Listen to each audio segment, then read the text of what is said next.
Hola, buenos días. Mi nombre es Israel Rosales Méndez y en esta ocasión vamos a hablar de las sociedades mercantiles. Esto en el ámbito de derecho mercantil. Mi nombre, como ya lo dije, es Israel Rosales Méndez y pertenezco a la Facultad de Derecho de la Benemérita Universidad Autónoma de Puebla. Para empezar y como primer punto o tema, vamos a hablar de la sociedad en nombre colectivo. Y a la letra de lo que nos dice el artículo 25 de la Ley de Sociedades Mercantiles, nos dice que la sociedad en nombre colectivo es aquella que existe bajo una razón social y en la que todos los socios responden de modo subsidiario, ilimitada y solidariamente de las obligaciones sociales. La sociedad de nombre colectivo se caracteriza porque es una sociedad de responsabilidad ilimitada. Esto significa que los socios responden de las deudas y obligaciones de la sociedad no solo con los bienes de esta, sino con todo el patrimonio de ellos como personas físicas. La razón social se formará con el nombre de uno o más socios y cuando en ella no figuren los de todos se le añadirán las palabras y compañía u otras equivalentes. La responsabilidad que tienen los socios colectivos, en primer punto podríamos decir que tienen la obligación subsidiaria. Esa consiste en que no se podrá exigir el pago a los socios sin antes intentarlo y no lograrlo de la sociedad, quien efectiva y realmente es la deudora y quien incumple la obligación social. En otras palabras, se entiende que se le podrá cobrar al socio en segundo término. Como segundo punto tenemos la obligación solidaria. Que los socios sean responsables solidariamente significa que los acreedores podrán demandar a cualquiera de ellos el pago de la totalidad de la deuda social. Como ejemplo, que el acreedor podrá demandar el pago subsidiario de la deuda social a cualquiera de los socios por la totalidad del crédito insoluto. Es decir, que si se debían 10,000 pesos y la sociedad pagó 2,000, el saldo insoluto serían 8,000 pesos. Esta cantidad podrá ser demandada a cualquiera de los socios por la totalidad sin que se tenga que dividir la deuda entre el número de socios. Y por último tenemos obligación ilimitada. Hablando de sociedades hay dos tipos de responsabilidad, limitada y limitada. Ilimitada y limitada. La primera se caracteriza porque todos los socios responden ilimitadamente de las deudas, cualquiera que sea su cuantía. En la segunda, los socios responden de las deudas de la sociedad solo hasta por el importe de sus aportaciones. Pasando al segundo tema o punto, vamos a hablar de la sociedad en comandita simple. La sociedad en comandita simple es la que existe bajo una razón social y se compone de uno o varios socios comanditados que responden de manera subsidiaria, ilimitada y solidariamente de las obligaciones sociales y de uno o varios comanditarios que únicamente están obligados al pago de sus aportaciones, esto según la ley de sociedades mercantiles.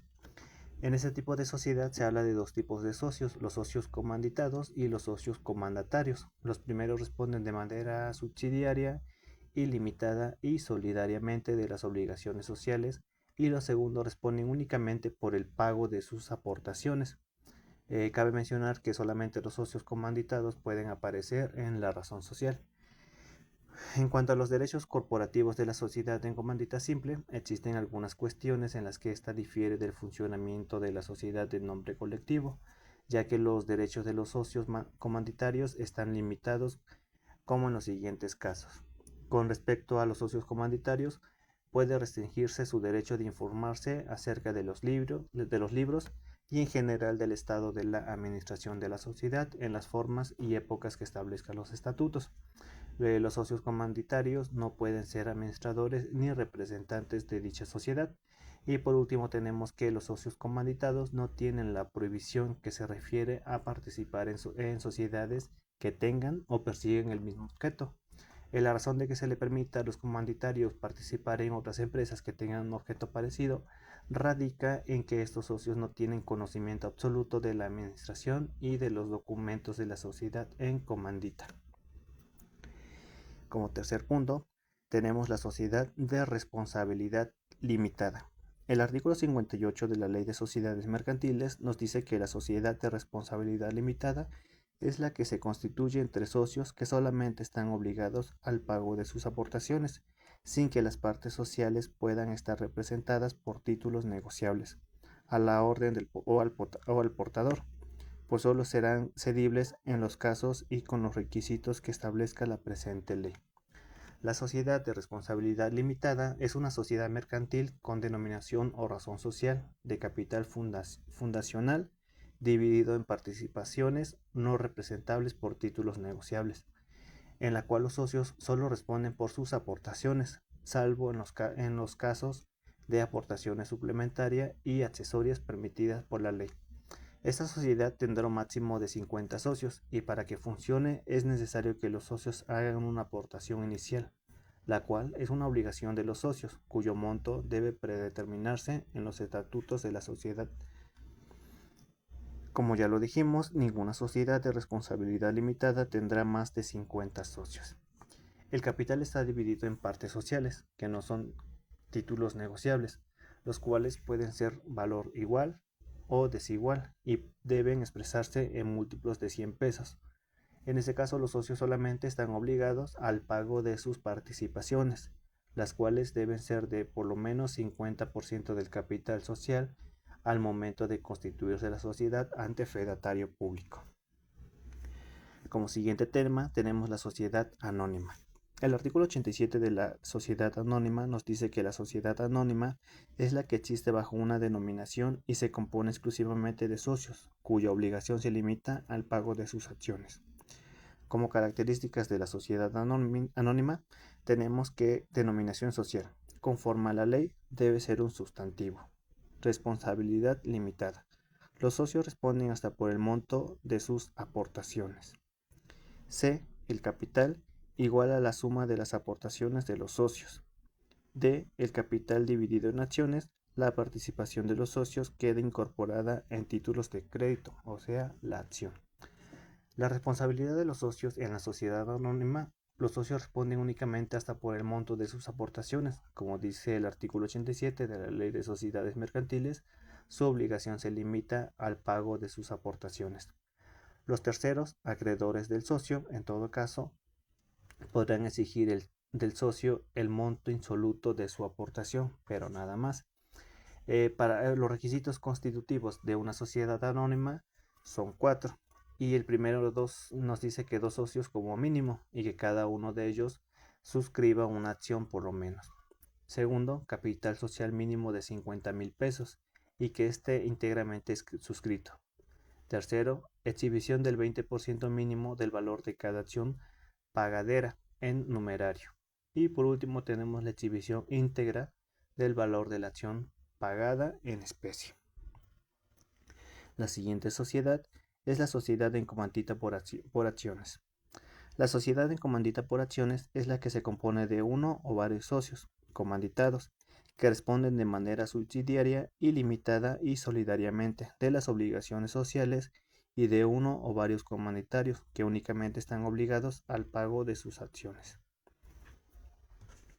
La sociedad en comandita por acciones podrá existir bajo una razón social que se formará con los nombres de uno o más comanditados, seguido de las palabras y compañía u otros equivalentes, cuando en ellas no figuren los de todos. A la razón social o a la denominación, en su caso, se agregará las palabras sociedad en comandita por acciones o sus abreviaturas S en C por A. Los órganos de la comandita por acciones. Para terminar de nuevo, la ley determina que en materia de órganos de la sociedad, asambleas de accionistas, administración y vigilancia quedan regidos por las disposiciones para la sociedad anónima. Se trata de una sociedad dentro de la otra, en donde lo sui generis resulta contradictorio, como es lo relativo a la parte accionaria. Sociedad cooperativa. Se define la sociedad cooperativa en el artículo 2 de la Ley de Sociedades Cooperativas como una forma de organización social integrada por personas físicas con base en intereses comunes y en los principios de solidaridad, esfuerzo propio y ayuda mutua, con el propósito de satisfacer necesidades individuales y colectivas, a través de la realización de actividades económicas de producción, distribución y de consumo de bienes y servicios. Las clases de sociedades cooperativas, podemos hablar que existe la sociedad cooperativa de responsabilidad limitada, sociedad cooperativa de responsabilidad suplementada, sociedad cooperativa de consumidores de bienes o servicios, sociedad cooperativa de productores de bienes o servicios, sociedad cooperativa de participación estatal y por último podemos hablar de la sociedad cooperativa de vivienda. Las características más importantes de las sociedades cooperativas son: asociación voluntaria. Las personas se unen libremente para formar la cooperativa. Propósito común. Buscan satisfacer necesidades económicas y sociales de sus miembros. Democracia. La gestión y funcionamiento son democráticos. En el principio de una persona, un voto. Igualdad. Se promueve la igualdad de derechos y obligaciones entre los socios. Ayuda mutua y solidaridad. Se basa en la cooperación y el apoyo entre los miembros. Actividades económicas. Realizar actividades de producción, distribución y consumo de bienes y servicios. Tipos de cooperativas. Pueden ser de trabajo asociado, de consumidores, de viviendas, agroalimentarias, de servicios, etc. Capital variable. El capital social puede variar según las aportaciones de los socios. Personalidad jurídica. Una vez constituidas, las cooperativas tienen personalidad jurídica propia.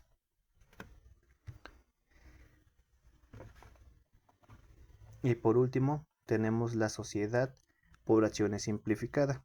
La sociedad por acciones simplificada es aquella que se constituye con una o más personas físicas que solamente están obligadas al pago de sus aportaciones representadas en acciones.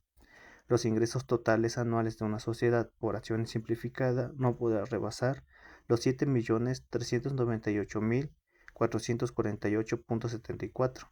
En caso de rebasar el monto respectivo, la sociedad por acciones simplificada deberá transformarse en otro régimen societario, contemplado en la General de Sociedades Mercantiles, en la Ley de Sociedades Mercantiles.